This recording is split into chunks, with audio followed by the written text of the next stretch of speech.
I call the digital media interregnum. And the term interregnum comes from the notion that the old is dying and the new is not yet born. So we're in a middle period, and although in some ways China is rushing ahead, we're still not quite there. So I was lucky enough to be involved in my youth, and this will show you how old I am. I worked for Bob Dylan, I worked for Janis Joplin, I worked for George Harrison, I made movies with Martin Scorsese, and it was an extraordinary period in which really true creativity was raised up very high. I made a movie called Mean Streets, which Entertainment Weekly says is the 7th most important movie ever made in the world. I produced the concert for Bangladesh. I helped, as Ernie mentioned, as an investment advisor, I helped the Walt Disney Company really transform itself from a kind of sleepy company to a major firm. And I also started the very first broadband network called Intertainer. I want to remind you, and I always reminded my students, that we are at the end of the day trying to make something that will last. Andy Warhol said, the idea is not to live to forever, is to create something that will. And we have to be careful in a world where everything is very funny for the moment, but are we making anything that's important? I run, as Ernie said, an innovation lab. This innovation lab is sponsored by very many large media companies, technology companies, network companies that are very interested in where the future will go. And so a lot of what I have to say today is give you my views of what the future will be like.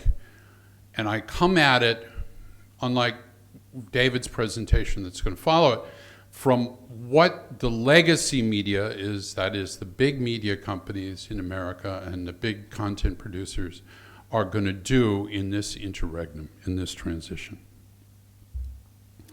So I start from this point of view. This should be the greatest time in the history of the entertainment business. Because as you can see, by the year 2030, the size of the middle class is growing astronomically fast. And most of that growth, as you can see, is in Asia. So what happens when people get out of poverty and move into the middle class and have some disposable income? One of the first things they do is maybe get a mobile phone, then maybe they go to the movies, then they get a game player, and so they become consumers of entertainment. And so that, to me, is the main driver of the growth that will take place in the entertainment field. Just the very demographic point of the dynamic growth of the middle class.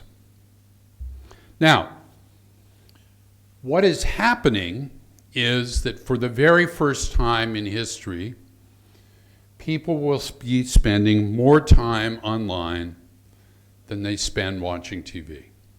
And as you can see the chart on the top left, that is an extraordinary crossover. And obviously, Mr. Chen has pointed out that's an incredibly important thing.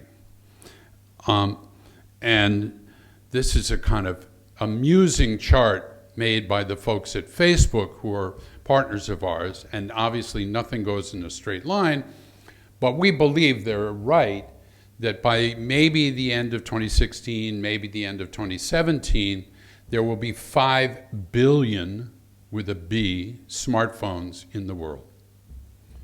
And so the effect of that would be that if you could sell something to 5% of those people for $1, That's $250 million. There are very few films in the world that make $250 million.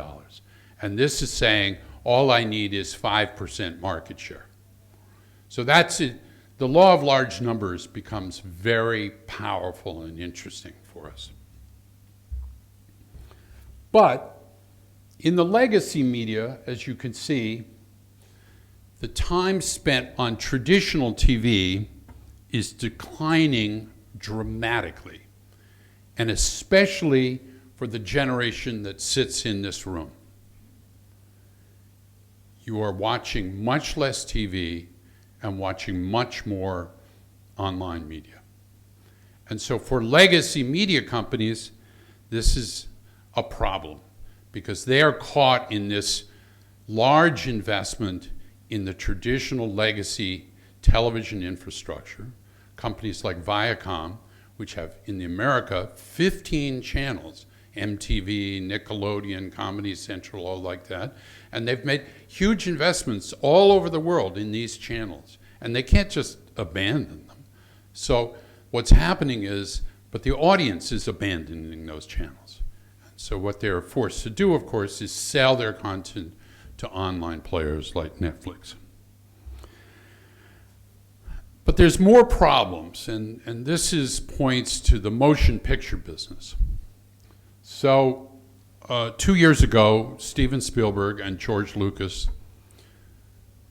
came out to USC. As you know, George Lucas is an alumni of USC, and Steven Spielberg is on the board of the directors of USC. And they came out and they gave a presentation in which Spielberg said, there's going to be an implosion in the next few years where 4, maybe 5, maybe even half a dozen mega-budget movies are going to go crashing into the ground, and that's going to change the paradigm. And it turns out he was very prescient, because as you can see from the chart on the right from the from Wall Street Journal, is for the very first time in 2013, the total box office take equaled the total budget of the movies. Now, as you know, because some of you were in my classes, the motion picture studios only get 50% of the box office. So when they're spending more than they're making, that year there was probably a loss of between $2 and $3 billion in the motion picture business that year. So here's one of the other signposts of trouble. This is cable television. And what you're seeing is that in 2008, new home creation dropped off radically. What that meant was kids your age came out of college and did not start their own home. They went back to live with their parents. So that nobody was buying new cable television subscriptions. And that fell off really radically. And then it started to recover, and that's the kind of light blue thing. But as you can see, new cable television subscriptions didn't recover at all. It continued to go down. This is what we call cord cutting. And this is an important concept, because basically what it means is that young people are not interested in paying $120 for a cable television subscription and all of that. They're basically more interested in getting stuff online through a smart TV, through a Netflix account, whatever way you're getting your content. And we can see that happening. So while the homes in use, that's homes using television, that's the chart on the left, is really declining radically, especially for your age. The amount of content that's flowing over the internet from services like Netflix, YouTube, iTunes is growing radically. And in fact, our research says that it represents about 65 to 70% of all internet traffic is these video services. So 3.5 years ago, we said to our sponsors like Walt Disney, like Fox, like Warner Brothers, like Viacom, we said, we think that this notion of people wanting to get the television they want on the device they want at the time they want, that is an on-demand world, will overwhelm your business. Some of them, like HBO and Walt Disney, really understood that and rapidly moved to develop services that would be available to anybody, whether they had a cable television subscription or not, where they could get stuff on an iPad, on any device, in any time, anywhere. And others, like Viacom, didn't do that. And now Viacom is in free fall, and Disney and HBO and Warner's are doing very well. So we suggested that ESPN, which is the largest sports service, could actually make more money if it went as an over-the-top service. Now, Disney hasn't done that yet, but they could. So I want to say one thing. Mr. Chen talked about the possibilities of advertising in an online digital age. I think the possibilities are extraordinary, but I think they're also worrisome. The chart on the right is something called programmatic advertising. It's a real-time bidding platform, and I assume it exists in China. It's the dominant online advertising platform in America. And what you see happening with those 16 steps is that one of you happened to look at an ad for Las Vegas. You didn't buy the hotel in Las Vegas or the flight to Las Vegas, but the next thing you know, everywhere you go, there's an ad pushing you to go to Las Vegas, right? So they've dropped a cookie on your computer, and what happens in the 22 milliseconds while you're opening an internet page is 3 or 4 companies are bidding in real time for the right to send you an ad for Las Vegas. You've been marked as a Las Vegas target, and there's 3 or 4 different hotels that want to basically send you an ad. And they bid in real time and then send that ad up to you. Whoever wins, bids the most, gets. So that's called programmatic advertising. That is based on very deep surveillance. You all know the word surveillance. That means that these companies know everything that you're doing. They know all your preferences. They know what music you like, what clothes you bought, what brands you sing.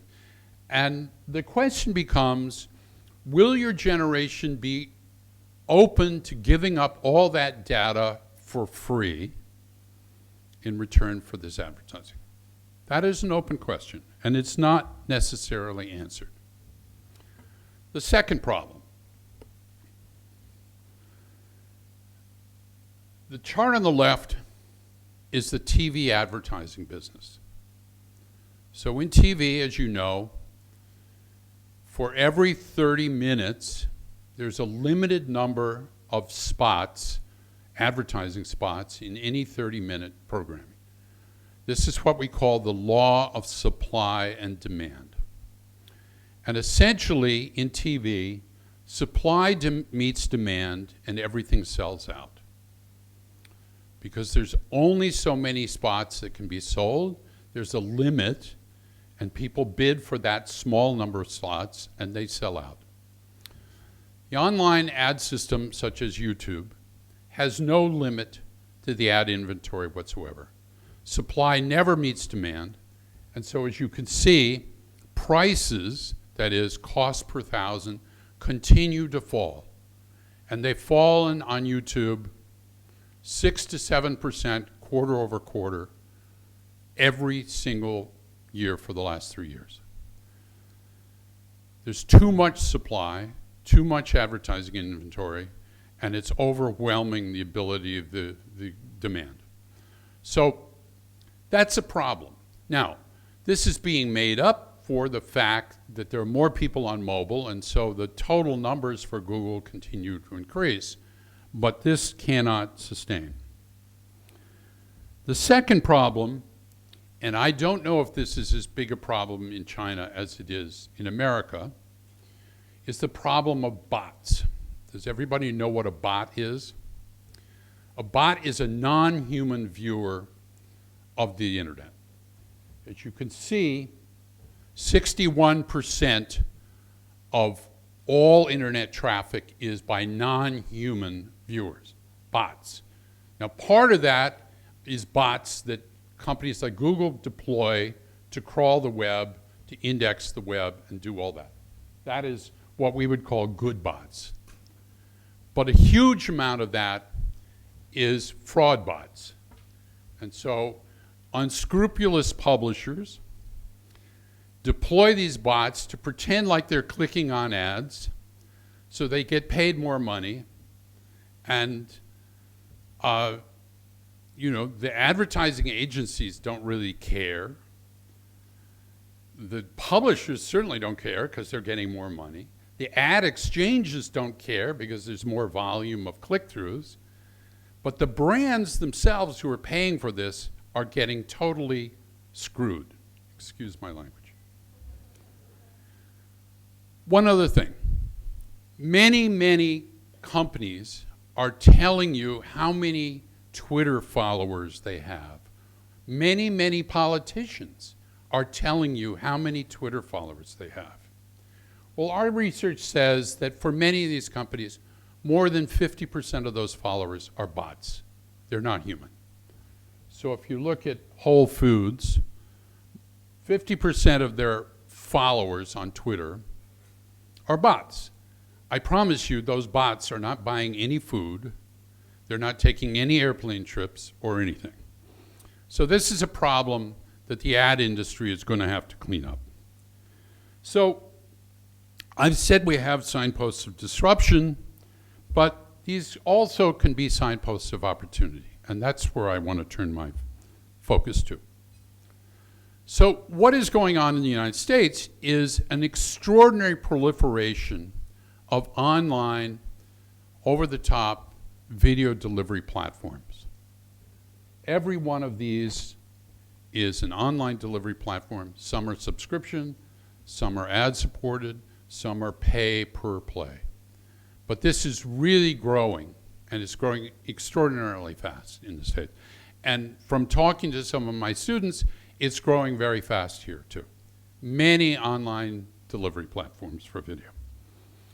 So in the States, we're going from an old gateway, which was the two boxes that sat under your TV, a cable box and a DVD player, which are now gathering cobwebs and dust, to a mobile delivered content delivery system that your phone could control your TV, could control your smart TV, could control everything you do. And we see in the States this is already happening. So 53% of Facebook ads are on a mobile device. 46% of YouTube views are on a mobile device. And so it's very clear that the transition to a mobile universe has already taken place. So we decided to do a kind of thought exercise and to think about what the meaning of this notion of 5 billion smartphones would mean to the entertainment ecology that Ernie talked about. So in 1998 in the United States, the average 18 to 34-year-old person spent $340 a year on entertainment. And so that was movie tickets, CD music purchases, DVD movie purchases. Basically, that's the world we were looking at.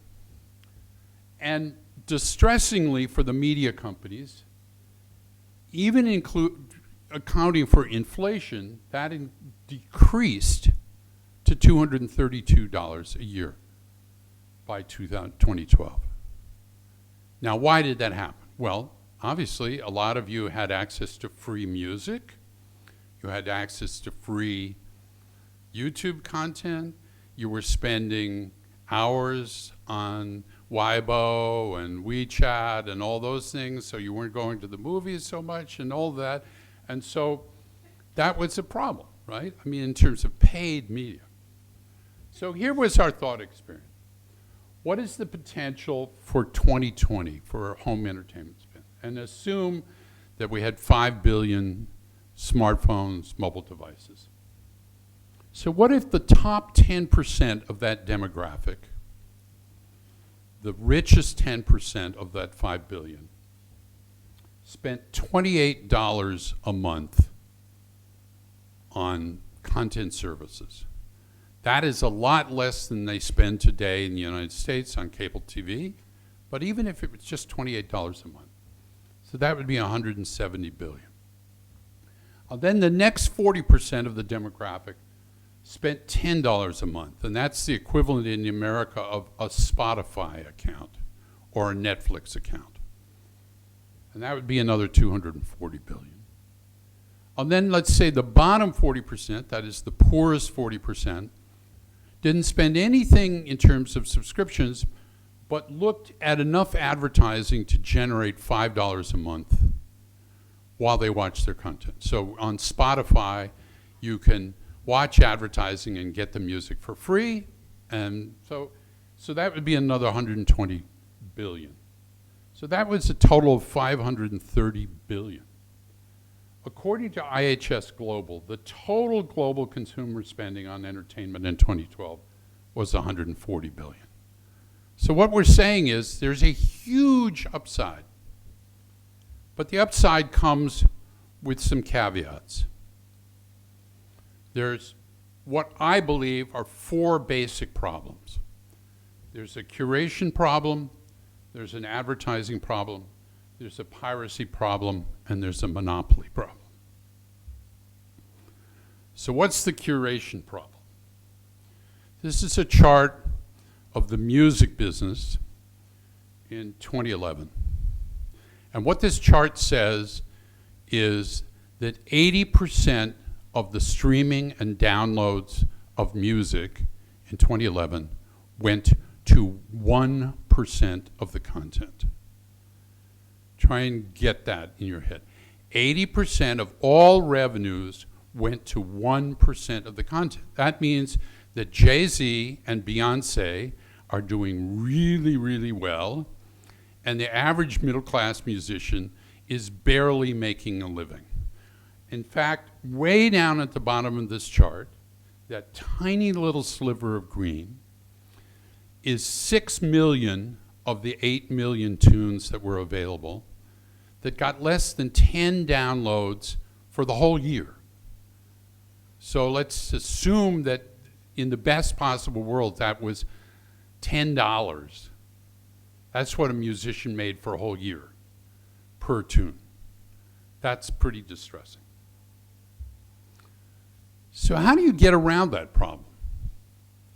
So one theory that we pursued at the Innovation Lab is you have to find the superfan. Who is the superfan? The superfan is the person that cares so much about a band or a TV show or a soccer team that they will spend an extra amount of money to get everything there is around that. So over on the left is a band that some of you probably don't know about, but it was quite a famous hip-hop band called the Beastie Boys. So the Beastie Boys put out a box set with a book of the history of the Beastie Boys. And they sold it for $140. And they sold 180,000 copies of that at $140. Now the cost of goods of that whole thing was about $8. It was an extraordinarily profitable enterprise. So part of what we do at the Innovation Lab is trying to figure out, okay, how do we help companies like Walt Disney get people down what was once called the long tail? So Walt Disney put everything out on their service called Disney Movies Anywhere, and they get everybody looking at Frozen, and nobody looking at Dumbo or Snow White or something like that. So the question is it man or machine? So the people at Apple Music think it's man. That is a curator. If you like, Trent Reznor, and Trent Reznor said you should listen to this music, you might listen to that. But other people say it could be computer algorithms that would take all of your friends and understand what they like and help bring that together. And so we did that in lots of ways. We've done it with the World Cup. So we did World Cup viewing, and we assessed 10 million tweets and lots of other stuff. And we realized that not everybody watches soccer the same way, or football in your country, I guess it's called. Some do it for pride. Yay, China, I just want to follow China. Some people do it for mastery. They know everything there is about the sport, and some people just do it for social connection. They don't care that much about football, but everybody in the office is talking about football, so they want to be part of the conversation, and they do that. And that same thing applies to Game of Thrones or any TV show or, any movie. So the three components of this are what you know, knowledge, what your friends know that you don't know, and the third and most important part is context. Because what we've learned is you might want to listen to very different music at 3 o'clock on the beach on Malibu than you want to listen at 10 o'clock with your girlfriend at night in your house. So I'm going to just finish with two other problems that I think. One, which I've touched on, which is the ad fraud. But the other is, quite frankly, piracy. We will not have a vibrant content ecology unless we deal with piracy. And the basic problem with piracy, as you can see here on this pirate site, is who is putting all the money into piracy? Big American brands, AT&T, Audi. They're the ones putting the money into piracy, and that has to stop. So finally is network monopolies. In America, we've had, 70% of the people who want more than 25 megabits per second in their home have only one choice. And so we've been working very hard to try and break that by getting local municipalities. But we also know that there are ad monopolies, and this is not a problem in China, obviously, but in America, last November, the Google ad server went down for an hour. And 80% of the ads on the internet just disappeared. Gives you an idea of how the power of Google.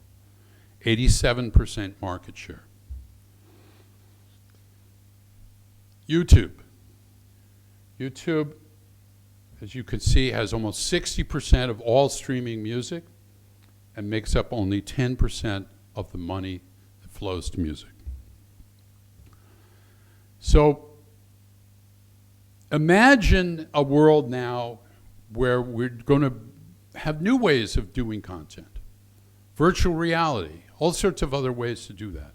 And maybe 3D printers become part of the entertainment ecology. Maybe when Warner Brothers downloads Batman versus Superman next spring, they will also download a 3D printer file so your kid can make a Batman figure in their 3D printer. So I just end with this. I think the question we have to ask, and I think David will have a kind of affirmative response to that, which is, could the current content production and distribution system possibly not be capturing the possibilities in this new world? So, thank you very much.